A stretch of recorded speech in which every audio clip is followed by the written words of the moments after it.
Assalamualaikum warahmatullahi wabarakatuh.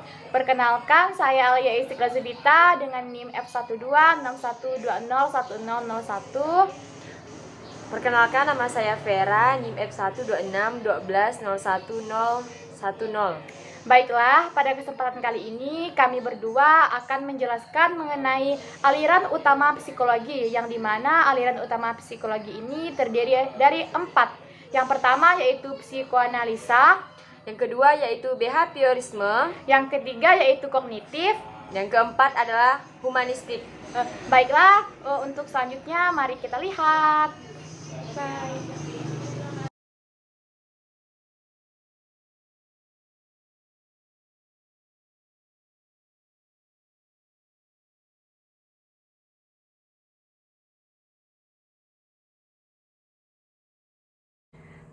Baiklah, yaitu aliran utama psikologi. Nah, untuk aliran utama psikologi yang pertama yaitu psikoanalisa, yaitu mengenai kepribadian yang dikemukakan oleh Jung. Nah, Jung berpendapat bahwa kepribadian ini dapat diinterpretasikan melalui sudut pandang filsafat, agama, dan mistik. Nah, tidak hanya itu, kepribadian yang dikemukakan oleh Jung juga menekankan terhadap tingkah laku atau teologi serta menekankan adanya dasar-dasar rasial dari kepribadian dan tidak mementingkan dari dorongan-dorongan seksual dalam perkembangan kepribadian. Nah, menurut Jung, kepribadian dapat dikelompokkan menjadi 3, yaitu kesadaran, kedua ketidaksadaran pribadi, dan ketiga ketidaksadaran kolektif. Nah, tidak hanya itu, Jung juga membagi kepribadian berdasarkan fungsinya menjadi 4, yaitu pertama, kepribadian rasional, yang dimana kepribadian ini dipengaruhi oleh akal sehingga tindakannya diperhitungkan benar-benar. Nah, yang kedua, kepribadian intuitif, yaitu kepribadian yang dipengaruhi oleh firasat atau kira-kira dari orang lain.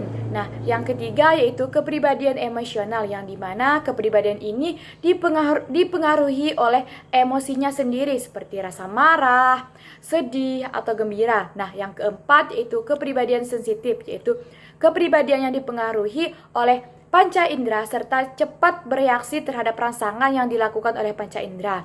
Nah, dari teori psikoanalisa inilah kami akan memberikan contoh mengenai salah satu dari 4 kepribadian berdasarkan fungsinya, yaitu mengenai kepribadian emosional.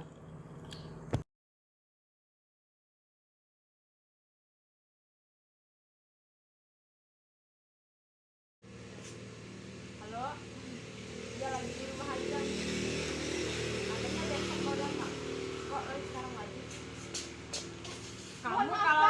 Kamu kalau jalan tuh hati-hati, nggak usah nyenggol-nyenggol. Enggak, Kak, saya mohon maaf. Saya lagi nelpon loh. Ya, Kak, saya mohon maaf. Kamu Kak. jangan gitu ya lain kali. Soalnya saya lagi ketemu teman saya. Ya sama, saya juga nelpon nih. Kenapa kamu nyenggol-nyenggol saya? Enggak, Kak, saya mohon maaf, saya enggak lihat Kakak di sini. Kamu besok jangan gitu lagi ya. Baik, Kak. Mohon maaf, Kak.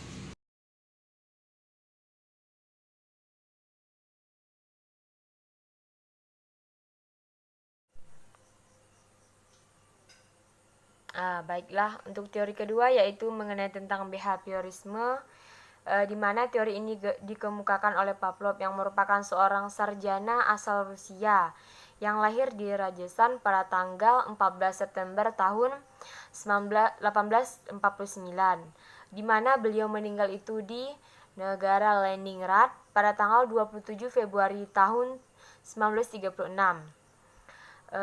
Di mana Pavlov ini merupakan seorang sarjana ilmu fal yang fanatik.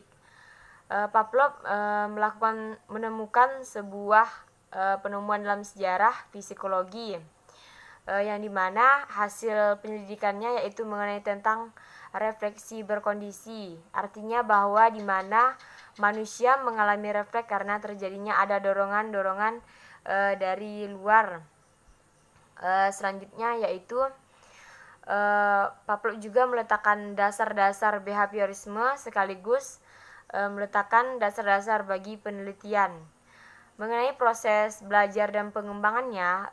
Teori tentang belajar, dalam teorinya Pavlov juga memakai contohnya yaitu seperti seseorang yang mengalami refleks. Contohnya yaitu seperti ketika seorang tidur, di mana dia mengalami sebuah dorongan, yaitu seperti terkejut. Jadi dia tuh melakukan sebuah kegiatan yang berulang-ulang. Adapun juga contoh yang lain yaitu seperti ketika anjing yang dicontohkan oleh Pavlov ini melakukan sebuah percobaan yang awalnya dimulai di mana tidak mengeluarkan suara yang menggonggong, di mana ketika sebuah lonceng diulang-ulang, kemudian anjing tersebut akhirnya bisa mengeluarkan air liurnya setelah mendengar bel. Nah, disinilah dimana pada bunyi bel ini adalah memberikan suatu rangsangan yang berkondisi pada teori tersebut.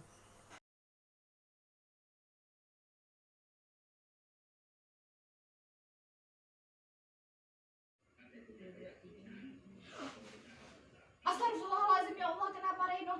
Vera, bangun Vera. Vera, ada apa? Reno, teman kita kecelakaan. Mana? Ini dia. Ayo cepat kita pergi sana. HP-ku mana ya? Ya Allah. Oh ya, HP-ku mana? Itu HP kamu, cepat.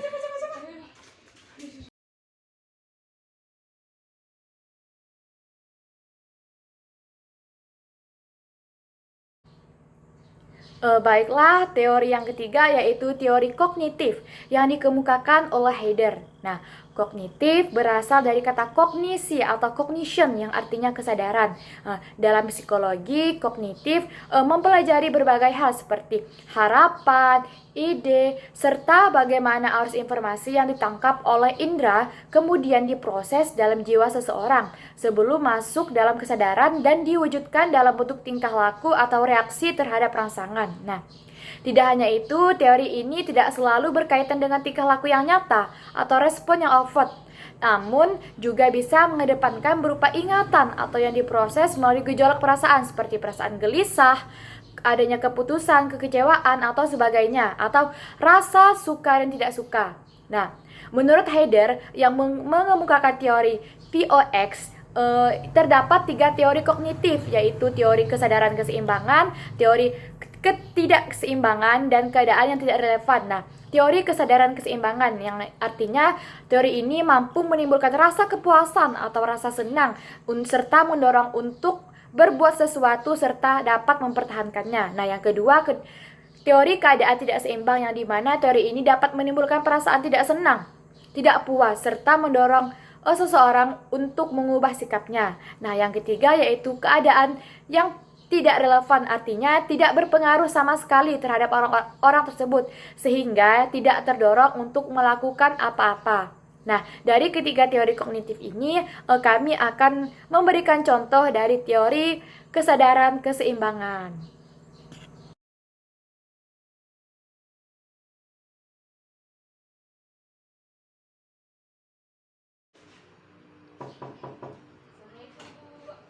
Waalaikumsalam. Vera, masuk. Ya. Dan bagaimana Vera? Sini, duduk sini. Ini Bu yang hasil Bagaimana hasil ulangannya tadi? alhamdulillah Bu, cukup baik Bu. Mana coba Ibu lihat. Wah, tinggi ya nilainya ya. Pendidikan Bu. agama 96, pendidikan Pancasila 91, matematika. Nilai saya dari semester kemarin udah banyak mengalami perkembangan Bu. Alhamdulillah.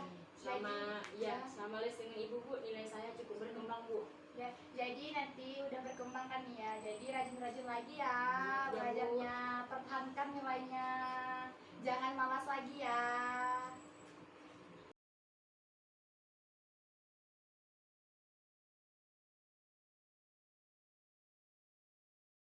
Selanjutnya yaitu teori humanistik.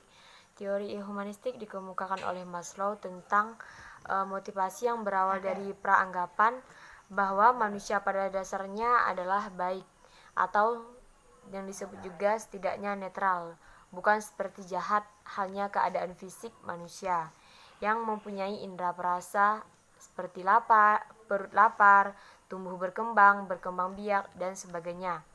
Contoh dari teori humanistik ini adalah individu yang lapar yang membutuhkan makanan. Nah, di mana disinilah sebagai manusia kita harus selalu memberikan perhatian kepada seseorang, yaitu dengan memberikan makanan dan minuman.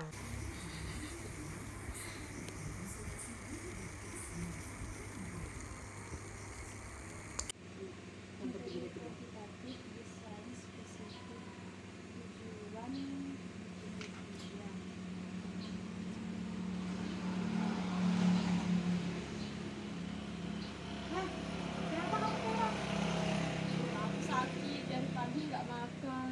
Astagfirullahaladzim, kenapa nggak makan? Nanti kamu sakit loh, nggak baik untuk kesehatan. Uang aku habis. Ya Allah.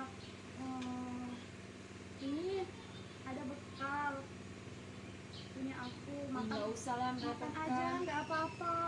Nanti Nggak kamu usah. sakit loh, makan ya. Nggak usah lah Ya makan merepotkan. aja nggak apa-apa. Nanti kamu sakit.